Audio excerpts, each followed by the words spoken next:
Ser podcast.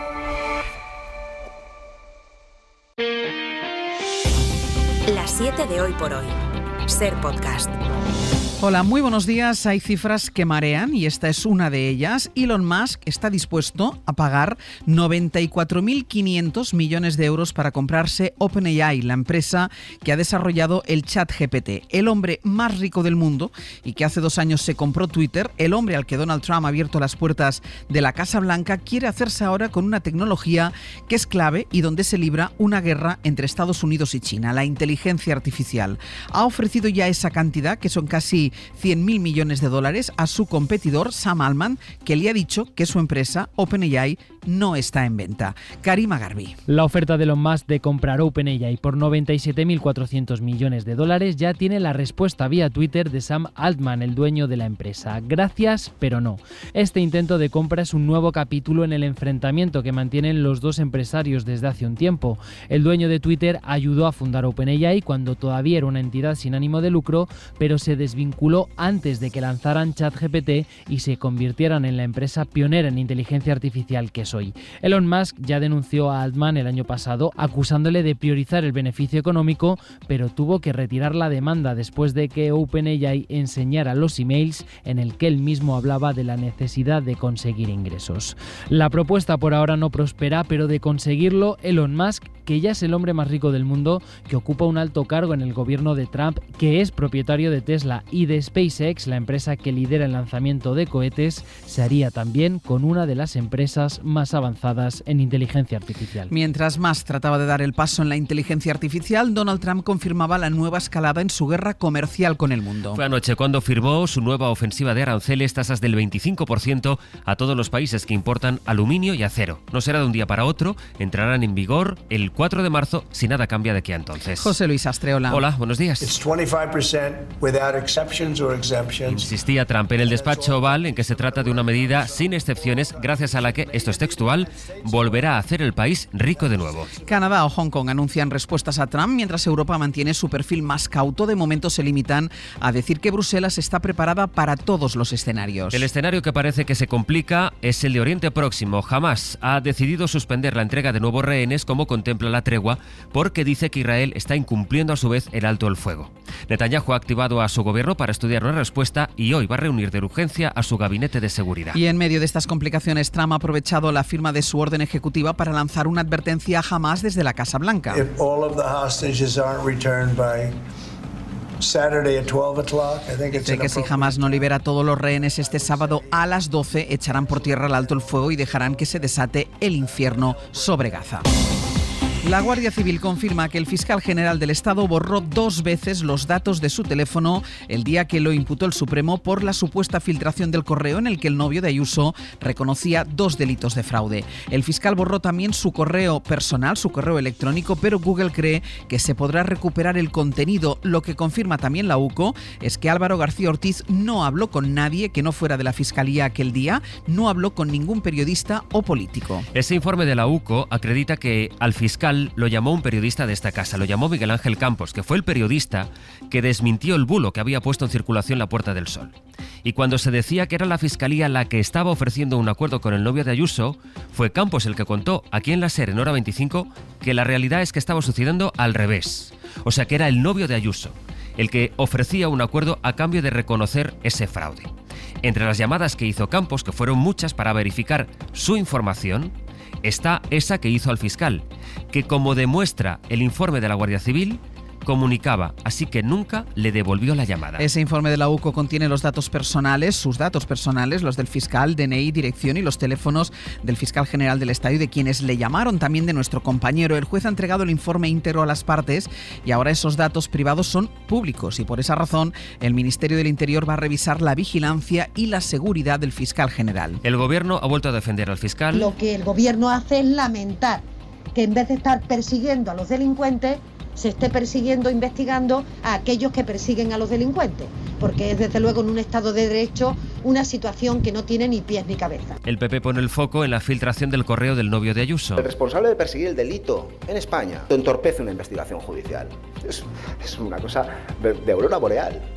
Y quien nada teme, nada borra. Hoy el Supremo va a revisar la investigación del juez Ángel Hurtado contra el fiscal, que cuenta con varios recursos de la Fiscalía y la Abogacía. Es martes, es 11 de febrero. Hoy por hoy noticias. Ser podcast. Es precisamente en las cuestiones relacionadas con la lucha contra la corrupción, con la transparencia, en lo que España saca cada año peor nota. Hemos vuelto a empeorar en el ranking mundial de la lucha contra la corrupción. Con este ya van 4 años consecutivos. Isabel Fernández Pedrote, buenos días. Hola Ángels, buenos días. La organización Transparencia Internacional, que elabora cada año esta clasificación, que mide la percepción que tienen los ciudadanos del nivel de corrupción de su país, da a España una puntuación de 56 sobre 100. Estos son 4 puntos menos que el año pasado. Entre los motivos, la organización habla de un importante desmantelamiento de las estructuras anticorrupción a nivel autonómico. Sara Selva. ¿Qué tal? Buenos días. España está en el puesto 46 de 180 países. Está por debajo de Ruanda o de Botsuana, en la misma posición que Chipre y mejor que Fiji, Omán o Italia. Ha caído 10 posiciones en solo un año. Esto, según la organización que elabora este índice, se explica porque hay, dicen, un estancamiento de la legislación de lucha contra la corrupción a nivel nacional. En otras ocasiones, el organismo le reprochaba a España que no hubiera renovado el Consejo General del Poder Judicial o que no hubiera creado una normativa para regular la actividad de los lobbies. Y aunque este año sí se han realizado avances en ese sentido, la organización dice que no ha habido un progreso sustancial, bien porque los avances han llegado con retraso o bien porque las normas no cuentan aún con el desarrollo legislativo necesario. Transparencia Internacional habla además de un desmantelamiento importante de la estructura anticorrupción a nivel autonómico y pone como ejemplo el caso de Baleares, porque allí PP y Vox decidieron eliminar la Oficina de Anticorrupción de las islas. Este ranking se elabora desde 1995 y Dinamarca lleva 7 años seguidos liderándolo. Hoy empieza en la Audiencia de Madrid el juicio a los 2 empresarios acusados de estafar al Ayuntamiento de la ciudad con material defectuoso durante lo peor de la pandemia. Son Luis Medina y Alberto Luceño. Cerraron contratos por casi 12 millones de euros y de ahí se habrían metido en el bolsillo 6. Radio Madrid, Alfonso Gea. Han pasado ya 5 años de la pandemia y el gran escándalo de la venta de mascarillas y otros equipos de protección de escasa calidad al Ayuntamiento de la capital llega por fin a los tribunales. Los 2 acusados, Luceño y Medina, van a ser juzgados por hacerse con comisiones millonarias que lograron presuntamente engañando al consistorio, que necesitaba entonces, como cualquier administración, esas medidas de protección frente a la COVID. Y lo hicieron justo cuando en la región madrileña se enterraba o se incineraba a 200 personas diarias por la COVID. Entre ambos, presuntamente, se quedaron con 6 millones de euros, inflando los precios en más de un 80%. Era un gran negocio para los 2, tanto que Luceño le llegó a decir a su compañero esa frase de palasaca. En el reparto fue Luceño el claro ganador, con 5 millones de euros que destinó a comprarse un piso de lujo en Pozuelo de Alarcón, a comprar Ferraris y Aston Martin y también relojes de alta gama. Medina optó por su gran pasión, navegar, y adquirió con su 1 millón de euros un velero que estuvo bastante tiempo amarrado en la bahía de Cádiz. Por fin hay consenso político para la renovación del Pacto de Estado contra la violencia de género. Anoche el Gobierno y el Partido Popular llegaron a un acuerdo para ampliar las medidas de protección a las víctimas. Cuenta con el apoyo de todos los grupos, salvo Vox, que se descuelga una vez más. Son 462 medidas por las que el pacto recoge y define por primera vez la violencia vicaria, la económica y la digital. Reforzará los castigos a quienes asfixien económica o laboralmente a sus parejas o exparejas e incluye un compromiso de financiación, 300 millones de euros anuales durante los próximos 5 años. En Málaga, un juez minimizó la semana pasada el riesgo de que corría Catalina, la mujer de 48 años a la que su pareja mató el domingo delante de sus 4 hijos. Le acababan de denegar la orden de alejamiento.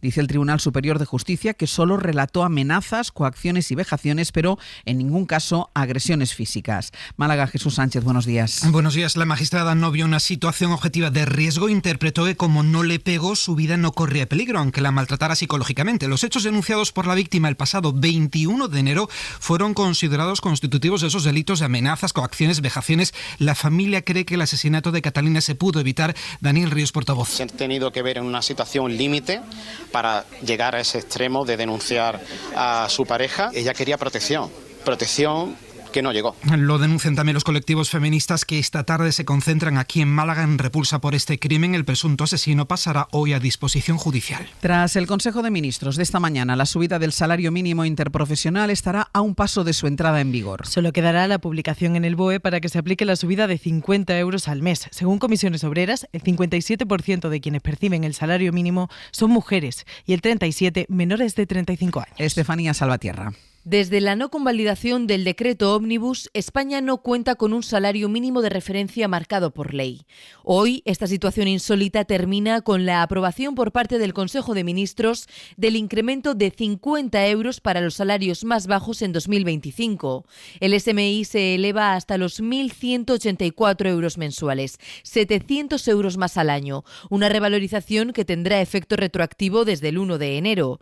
Con la cantidad cerrada, ahora el debate está en si los perceptores de estas nóminas, en torno a 2,5 millones de trabajadores, deben seguir libres de pagar el IRPF. Pepe Álvarez, UGT, Unai Sordo, Comisiones Obreras. La progresividad del sistema del IRPF seguramente que está condenando y castigando más a los que menos tienen y menos a los que más tienen. Yo creo que no es bueno establecer normas que lleven a que 3 millones o 4 millones de personas queden fuera del sistema fiscal. Será Hacienda quien decida si se eleva o no el mínimo exento por el que tributa el IRPF. Al Consejo de Ministros llega hoy también la reforma de la Ley de Dependencia y la Discapacidad. Busca blindar y ampliar los derechos y prestaciones de pacientes y cuidadores.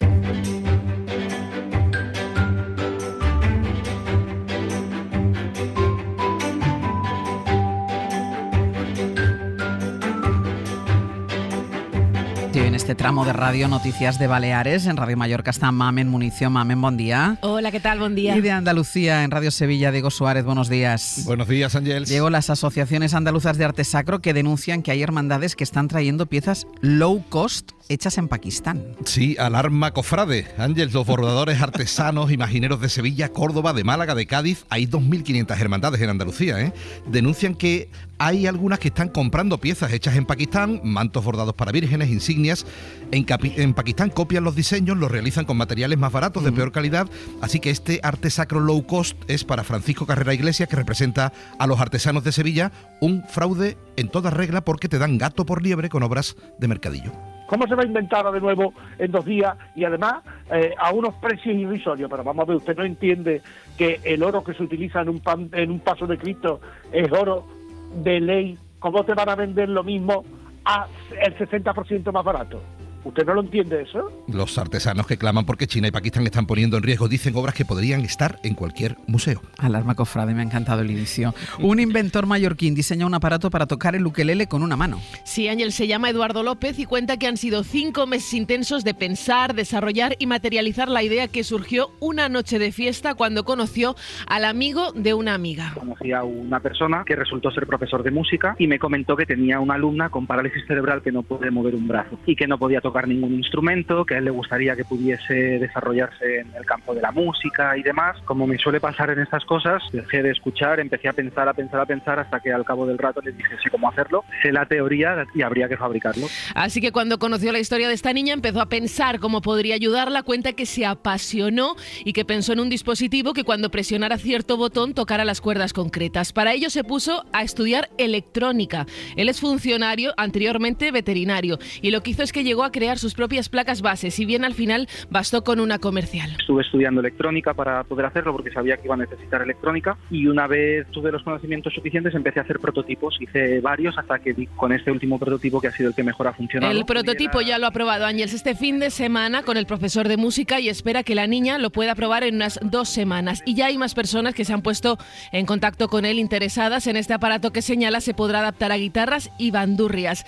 Este aparato para tocar el ukelele con una mano le ha servido a Eduardo López para quedar 4º en el ranking español a mejor invento de 2024. Y un hallazgo arqueológico en Cádiz revela huellas de grandes mamíferos como jirafas o elefantes procedentes de África hace más de 700.000 años. Sí, hallazgo relevante en la costa de Tarifa que prueba Ángels que el estrecho de Gibraltar era mucho más estrecho que esos 14 kilómetros que podían actuales. cruzar caminando los elefantes. Efectivamente, huellas de grandes mamíferos, jirafas, elefantes procedentes de la época del Pleistoceno. Patricia del Pozo es la consejera andaluza de Cultura. Se trata de un yacimiento intermareal del Pleistoceno temprano. Bueno, ahora el estrecho no se puede cruzar a pie, Ángeles, pero hay atunes que están muy ricos. Vale, hasta luego. Eso que hemos ganado. Eso que hemos ganado. No hay elefantes, pero hay atunes. Diego Mamen, gracias. Hasta luego. Hasta luego. Y vamos ya con nuestra recomendación cultural para empezar el día. Hoy Dani de la Fuente nos propone un estreno teatral. Luisa Carnés es una de nuestras mejores escritoras del siglo XX, muy comprometida socialmente, olvidada durante demasiados años y ahora reivindicada. Natacha es su primera novela de 1930 sobre una joven que trabaja en una fábrica de sombreros. Fue un momento en que las mujeres empezaron a incorporar al mercado laboral, adquirieron derecho al voto y luego llegó el 36 y sobre todo el 39 y la involución, o sea, es que volvieron al siglo XIX directamente. Natacha tiene ese sentimiento, ¿no?, de poder ser otra cosa, de por qué tengo que estar destinada a esta vida triste, oscura, en la que la única salida que tengo es de alguna manera prostituirme, no tengo otra. Laila Ripoll ha adaptado y dirige esta versión, como ya hizo con mucho éxito con Tea Rooms, sobre mujeres obreras y pobres que sufren abuso y explotación. También Natacha habla del acoso, habla de acoso laboral, habla de acoso sexual, habla de muchísimas cosas que nos resuenan ahora mismo. Todo el elenco está magnífico, destacando como siempre Natalia Huarte, la protagonista. En un contexto tan opresor, en un contexto donde hay acoso, donde hay abuso, estar triste tiene un sentido, como pasaba en los años 30, que realmente no se entendía bien qué le pasaba a Natacha. Con una puesta en escena íntima y acertada, nos ha gustado mucho, se estrena hoy en el Teatro Español y lamentablemente no va a girar. Pero bueno, que vengan a Madrid a ver Natacha, ¿no? Si no tienen ocasión de verla, al menos les recomendamos leer o releer a la gran Luisa Carnés. Para no perderte ningún episodio, síguenos en la aplicación o la web de la SER, Podium Podcast o tu plataforma de audio favorita.